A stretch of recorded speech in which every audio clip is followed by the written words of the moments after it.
Hi, it's Tammy. I thought I would take a little bit of time today to talk about a particular client that I've been working with for a while. Um, Not too long ago, I did a piece on how, even though we have different health conditions, that they really are related. And here again, I have yet one more example that I thought I would talk about, and only specifically about this one, as it relates to what options I gave her, as well as how I came to the conclusion. What I realize is that, and what I've been asked for, many people want to know how I work. How do I come up with these? Because again, this isn't aromatherapy according to any particular book that you can buy. This is the use of essential oils based on scientific research, with the inclusion of intentional nutrition, and in order to affect or modify genetic expression so that the body begins to produce the right chemistry as opposed to the one that's become toxic. You see, we have this thing that the older we get, our health declines, and while we do have a pretty damn good array of evidence, the philosophy that I maintain is that you don't have to go that far. That a large part of what we see as a decline in our health has more to do with the years of genetic adaptations that have now produced the wrong chemicals that the body has no use for, and therefore it becomes toxic to the body. I mean, a really good example is when corticosteroids aren't being produced properly, and homocysteine isn't converted to cysteine. And by the way, homocysteine is necessary for many chemical conversions that occur along the methylation pathway. So homocysteine gets converted to cysteine. Cysteine then gets converted to or used for glutathione production, which we all know is a major antioxidant. And it also, in the processes that go on in that particular realm of the genetic structure, it also filters into how the body pairs carbohydrates, sugars, because the body turns carbohydrates into a various number of sugars, how it pairs carbs and fats, or I should say sugars and fats, and how it pairs sugars and proteins. And, there's a lot of importance placed on that particular complex, as far as I can tell, because from there we end up with diabetes, we end up with obviously systemic inflammation. But the point I wanted to get at is with that particular breakdown, you end up not being able to produce neurotransmitters properly and or hormones. You also tend to build ammonia in the body. So with that said, the longer you are dealing with a particular issue and just dealing with it traditionally, the longer it's going to take for your body to actually overcome. It is possible to overcome it, but I don't know that you're going to see the bottom line result with which would be, condition free. That said, though, it is possible to turn many, many things around and clear up a lot of symptoms.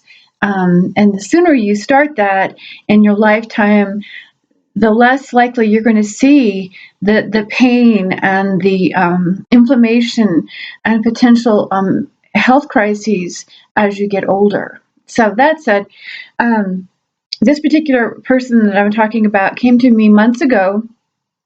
She lives in another state. I do work, like I've said before, I work with people around the country and around the world, although I don't ship around the world. Um, so she comes to me, and she'd been referred to me because she was just out of the hospital. She had had apparently a blackout, that a moment or a segment of her day that she couldn't recall. Apparently, she was cognizant. She was awake. I'll say that, but she has no recollection as far as what actually occurred, that triggered that, or for that matter, what actually transpired that would take her to the hospital. She was recommended to be placed on high blood pressure meds, along with I forget, there was another medication that she didn't want to go on. She preferred not to do. She is nearing 70. However, she was really adamant that she wanted to try something new, something that was healthier for her, because she would like to think that she could live. She's got a few more years under her belt. Her history is she has a history of addiction. And when we get involved with addiction, generally there's more than just one addictive behavior that's taking place, and she had a number of them. She has now since recovered. When we talk about addiction, there's different schools of thought, but primarily we talk about the maintenance phase, the recovery phase, which is you've managing to abstain, and then you get to the point where the triggers and the cues no longer affect you. So she has actually reached the point of feeling like she's recovered, and she is working within 12-step programs. So her other issues that she presented with initially was asthma. She's had a significant bout of chronic asthma, and she was wanting, kind of looking for relief of that, but primarily she wanted to avoid the blood pressure medications, and she wanted to reduce the anxiety that she had been feeling, that because she has a tendency to escalate rather rapidly. And she feels that, they weren't sure if it was a cardiovascular issue that caused her to black out or if it was in fact anxiety. And the interesting thing is a lot of times they go hand in hand. So, because if you're cranked about something, right, your blood pressure can go sky high. Blood pressure is also related to, it can go sky high if it go up rather, if you if your body's not utilizing sugars properly. So again, we take in carbohydrates in all magnitudes. You can get them in grains, you can get them in your fruits, you can get them in your vegetables. So you take in the carbohydrates, your body has to take those carbohydrates and convert those to sugars that are used appropriately throughout the body. For many people, I believe, actually, and that's called the fermentation process, and many people have issues with that. So blood sugar issues would be another factor for high blood pressure. And I will just say here that metformin actually adversely affects blood sugar. We know that. I've seen many clients go on, not metformin, metoprolol, pardon me, metformin is a diabetic medication. Metoprolol is one that they use for high blood pressure, and that will affect your blood sugar. And what I've noticed is that when the blood sugar goes up, or I should say drops rather, your blood pressure goes up. Sorry, a little tongue twisted here, and I don't mean to be. So that said, there's a number of reasons what can cause blood pressure to go up. So with this particular lady, this is what she was avoiding. And I did factor in the asthma component that she mentioned. And I also factored in nitric oxide synthase, which is what we also know as NOS. That's a gene complex in the body that when there are adaptations on that particular complex, you tend to build another toxin called peroxynitrite. Now, peroxynitrite is notoriously a neurotoxin, but again, depending on what other genetic factors you have going on, it often leads to, it's directly linked to cardiovascular issues. Again, high blood pressure, hardening of the arteries. So it can go in a number of directions. The other thing that nitric oxide synthase also adaptations affect are they can potentially lead to gastrointestinal issues such as GERD, heartburn, indigestion, as well as ulcerative colitis, that whole thing. So again, because what peroxynitrite does is it irritates the tissues, okay? And so it can cause internal bleeding. It can cause, like I said, irritation to these soft tissues and lead to that, again, depending on your genetic structure.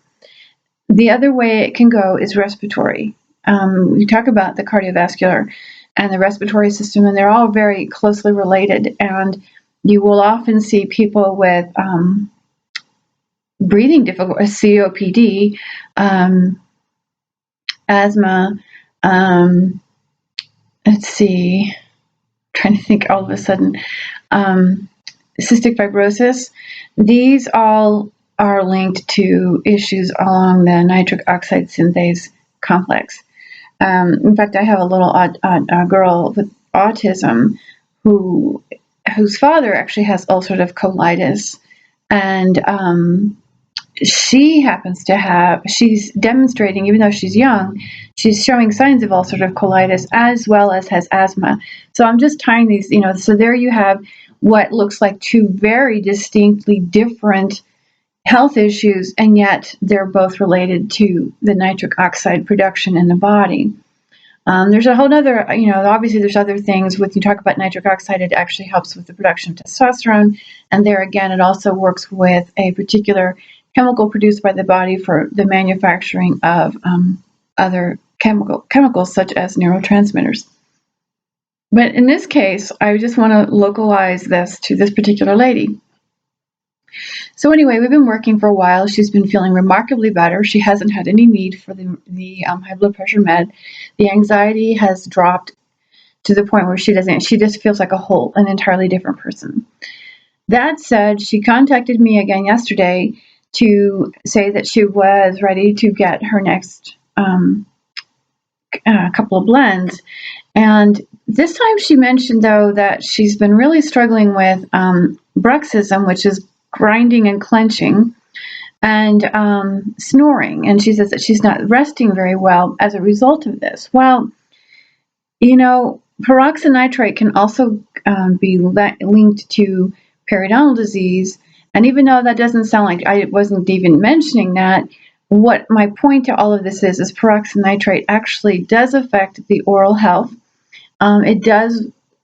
It is directly related to inflammation in the body because, again, it is a aggravant. Okay, so it causes inflammatory reactions within the body, and it can manifest in the mouth.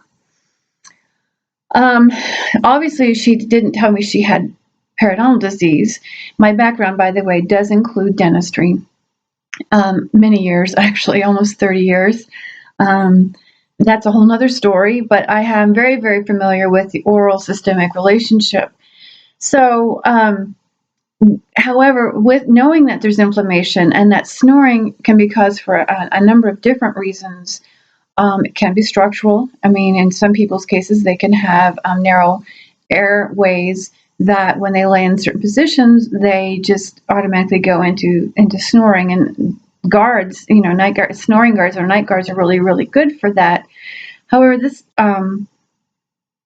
because of all of her other issues, I'm not going to think that, we need to at least eliminate the inflammation. I'm not going to, she's currently seeing her doctor. The doctor doesn't think she needs a snore guard. So we're going to go at it from this level. And if this doesn't make any improvements, then I will definitely continue to insist that she go back and talk to her doctor. However, but the fact that there's also clenching and grinding, the bruxism, I was very curious about neurotransmitters and the relationship to both snoring, well, not so much snoring as so much as the bruxism. Clenching and grinding to me immediately, intuitively tells me anxiety and, or tension, okay? That's a better way to say it. So tension in the sense that, she's stressed. Now, she doesn't strike me as somebody who lives, that she's got an entirely stressful life. She has reached a very peaceful point in her life. So this high level of chronic stress, if you will, is almost chemically related as opposed to externally related. So this is more of an internal process on her part, which is now we're going to go back to the glucocorticoids, and which involves the hypothalamus, the pituitary, and the adrenals. So my suspicion is that she obviously has nitric oxide issues, and that she's also dealing with the improper development of glucocorticoids, which tells me that her fermentation process, the glycolysis cycle, is not functioning as it should be, which is not producing BH4, which is the chemical I talked about. Tetrabiopterin is another word for that. This is a chemical that is produced for and used for the excavation of ammonia from the body, as well as neurotransmitter production. But again, I'm going to go back to the conversion of into cysteine. She's got to break down there. She's got to break down, so she's not converting the cysteine properly. So therefore, she's got a buildup of ammonia. Whatever BH4 her body is producing is now going to help eliminate the ammonia and not going towards the neurotransmitter production. Should she have an issue with the nitric oxide synthase? I'm suspecting that she does with the asthma, as well as the inflammation in the nasal cavity with regards to the snoring. So she, and it's not going to hurt her at this point to certainly support that system, because helping her to generate her own, to improve her level of BH4 is incredibly important to continue to keep the ammonia out of the body until we can get all of this other regulated. So, so again, with the fact that she's clenching and grinding, that tells me stress. That tells me glucocorticoids. We need to bring some resolution to that. I have her using cinnamon powder. I do not want her taking cinnamon oil internally. Cinnamon oil is strong. It contains the cinnamic aldehyde, which will work directly with the glycolysis cycle fermentation process. There's enough of the oil in cinnamon powder, and we're talking about Ceylon cinnamon. There's enough of the cinnamic aldehyde within that powder for the body to use. You don't need a lot of it.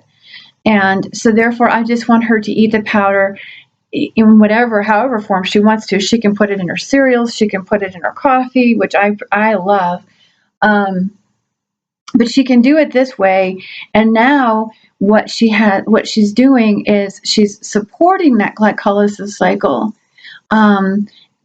through the use of powdered cinnamon, because the body is going to take this, as we've talked about before, and it's going to create the secondary metabolite, and it's actually going to extract that cinnamic aldehyde, at which point the body can pick it up and use it.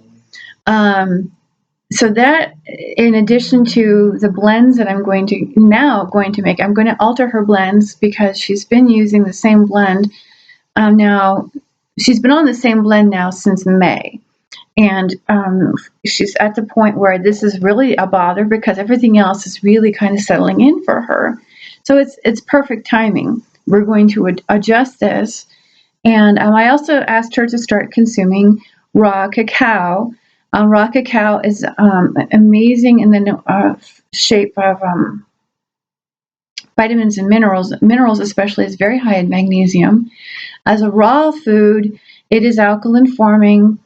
It doesn't have the same. It doesn't have the same effects as processed chocolate. I'm going to say that much to you. And in her case, this is really very good, because it's high in magnesium. It's high in all the other vitamins and minerals.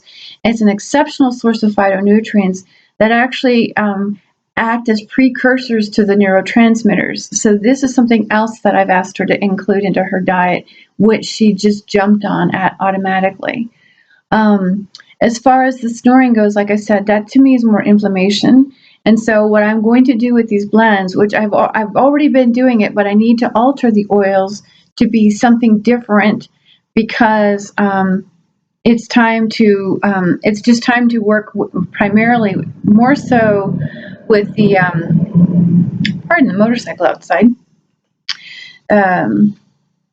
It's time to work more with cysteine and stimulating glutathione production, which is an antioxidant, which is going to help reduce inflammation. It's going to be necessary to adjust the nitric oxide synthase approach that I'm using to help with inflammation, as well as keeping her open up in here. I did have her on myrtle, green myrtle, which is really, really superb for chest issues, but she's no longer complaining of this. I was using a combination of myrtle and bay laurel and petitgrain to activate the nitric oxide synthase, as well as kind of calm her down, kind of help reduce her anxiety levels and support the cardiovascular system. I was also using, then she was also using myrrh, German chamomile, and frankincense. That said, I am going to, like I said, alter these, and I'm going to change these out and begin including, instead of the German chamomile, I want to work with the Roman chamomile. I want to work with Eucalyptus radiata. Now, a little bit about eucalyptus. Eucalyptus, like thyme and rosemary and lavender, all there's different types. And that's really important to know, because not all eucalyptuses are used in the same manner. Not all rosemaries are used and actually contain the same ingredients. And that's a better way to say it. So not all oils are made the same. Thyme varies. Okay, so the thyme essential oil is different depending on the plant. It's different depending on the growing season, the soil, the location. Same thing can be said for rosemary as well as eucalyptus. It goes for all of them. So in this case, I'm using Eucalyptus radiata.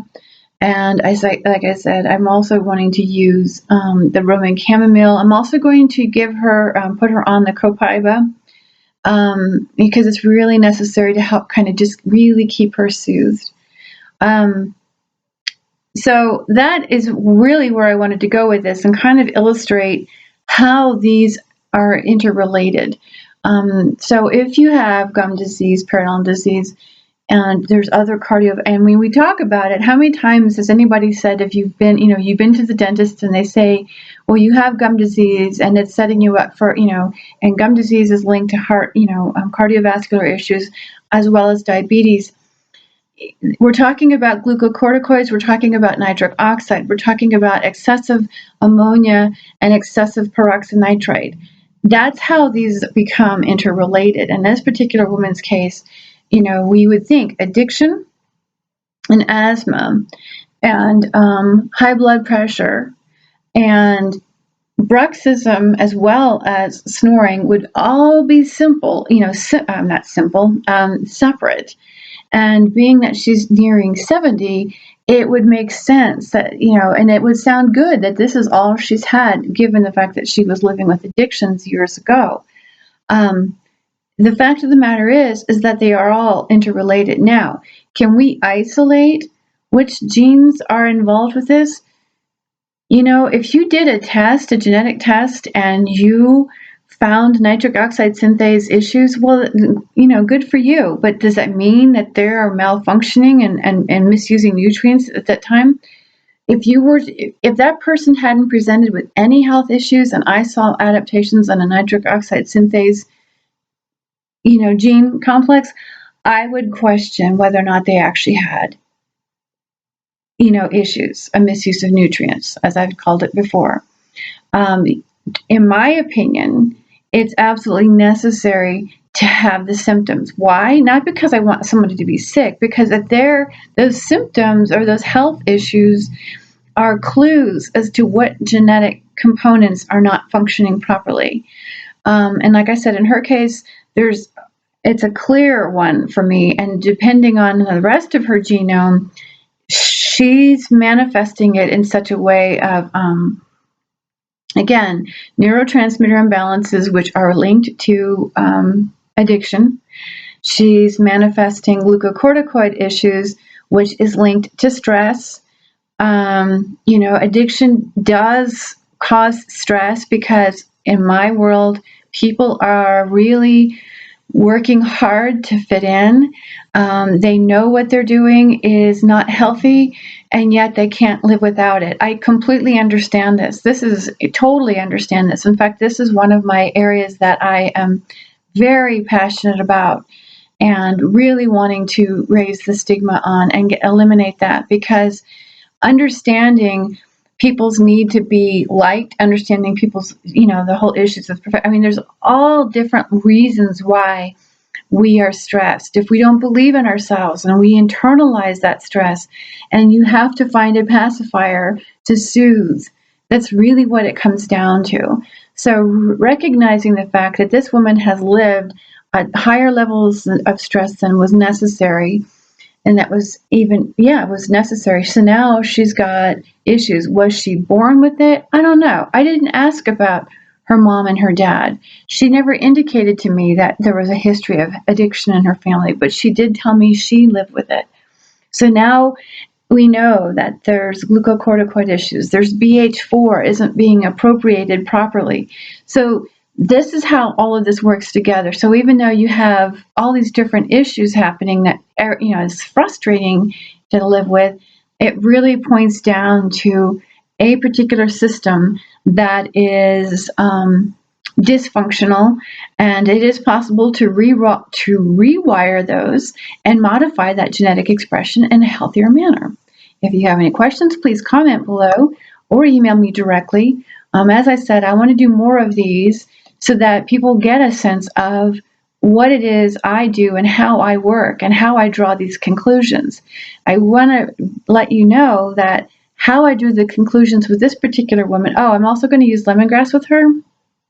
That's one I left out, because lemongrass helps to stimulate SOD catalase. It's which is another form of anti-inflammatory, and it also helps with serotonin production. In her case, this is something that she needs, because through the research that I did, when because I started getting the sense of there's a serotonin issue, and there was a nitric oxide synthase issue. And so I started delving into the research that I have available to me and discovered that some docs are actually putting people on SSRIs for bruxism. And nitric oxide synthase is also linked to these particular issues, the snoring as well as the bruxism. So, and it's no doubt with regard to the serotonin, but yet again, with the inflammation as well. So this is how I came to that conclusion, was recognizing that, I trusted my gut, followed the breadcrumbs, if you will, and managed to pull enough research together to substantiate my decisions on what to alter within her blends and get her onto the next level of recovery. So again, have any questions, please email me or comment below. It is my desire that people do really understand what it is I'm doing and how my whole process works, so that you can begin to apply this for yourself at home or with the people that you're working with. This is aromatherapy at its finest. This is aromatherapy, the use of essential oils as they did in the past. It's just now adapted to modern day health issues. Thank you, and have an absolutely beautiful weekend. Bye-bye.